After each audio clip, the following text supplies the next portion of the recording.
Russia Ukraine যুদ্ধে যুক্তরাষ্ট্রের মধ্যস্থতায় হওয়া স্থগিতাদেশ লঙ্ঘন করে ইউক্রেন রাশিয়ার জ্বালানি অবকাঠামো লক্ষ্য করে হামলা চালিয়েছে, যার জেরে পাল্টা হামলা অব্যাহত রেখেছে পুতিনের রাশিয়াও। এবার জানা গেল রাশিয়ার মিসাইল হামলায় ইউক্রেনের রাজধানী কিয়েভে অবস্থিত ভারতীয় ঔষধ কোম্পানি কুসামের একটি গুদাম ধ্বংস হয়ে গেছে। শনিবার 12 এপ্রিল এক্স পোস্টে কিয়েভ এ দাবি করে। ইউক্রেনের ভারতীয় দূতাবাস অভিযোগ করেছে রাশিয়া ইচ্ছাকৃতভাবে ভারতীয় ব্যবসায়িক প্রতিষ্ঠানকে লক্ষ্যবস্তু করেছে। দূতাবাস এক বিবৃতিতে বলেছে, আজ রাশিয়া ভারতীয় ঔষধ কোম্পানি কুসামের গুদামে ক্ষেপণাস্ত্র হামলা চালিয়েছে। ভারতের সঙ্গে বন্ধুত্বপূর্ণ সম্পর্ক থাকা সত্ত্বেও মস্কো ইচ্ছাকৃতভাবে ভারতীয় ব্যবসায়িক প্রতিষ্ঠানের ওপর হামলা চালিয়েছে। এ হামলায় শিশু ও বৃদ্ধদের জন্য তৈরি ওষুধ ধ্বংস হয়েছে। ইউক্রেনে নিযুক্ত ব্রিটিশ রাষ্ট্রদূত মার্টিন হ্যারিসও এই হামলার নিন্দা জানিয়েছেন। তিনি বলেছেন, আজ সকালে রাশিয়া ড্রোন হামলা চালিয়ে কিয়েভের একটি ঔষধ কোম্পানির গুদাম ধ্বংস করেছে। এখানে বৃদ্ধ ও শিশুদের প্রয়োজনীয় ওষুধ মজুদ ছিল।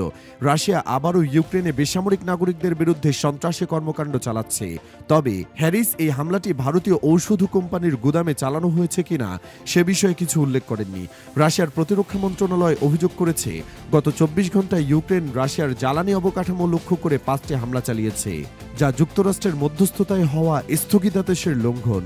এদিকে পশ্চিমা বিশ্বের যে কোনো নেতার চেয়ে ইউক্রেন সংঘাতের বিষয়টি মার্কিন প্রেসিডেন্ট ডোনাল্ড ট্রাম্প ভালোভাবে বুঝতে পারায় তার ভূয়সী প্রশংসা করেছেন রাশিয়ার পররাষ্ট্রমন্ত্রী সের্গেই লাভরভ। অন্য যে কোনো নেতার চেয়ে তিনি ইউক্রেন সংঘাত ভালো বোঝেন বলে ট্রাম্প মন্তব্য করায় শনিবার তার এই প্রশংসা করেছেন রুশ এই মন্ত্রী।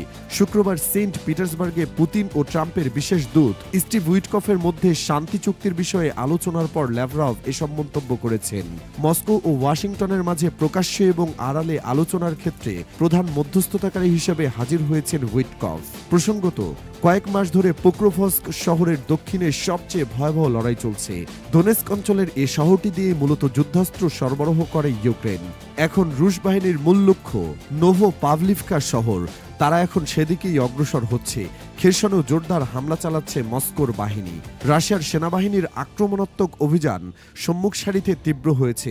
তবে সাম্প্রতিক হামলার মাত্রা বৃদ্ধি রুশ প্রেসিডেন্ট ভ্লাদিমির পুতিনের বাহিনীর বসন্তকালীন আক্রমণের সূচনা কিনা তা নিশ্চিত হওয়া যায়নি।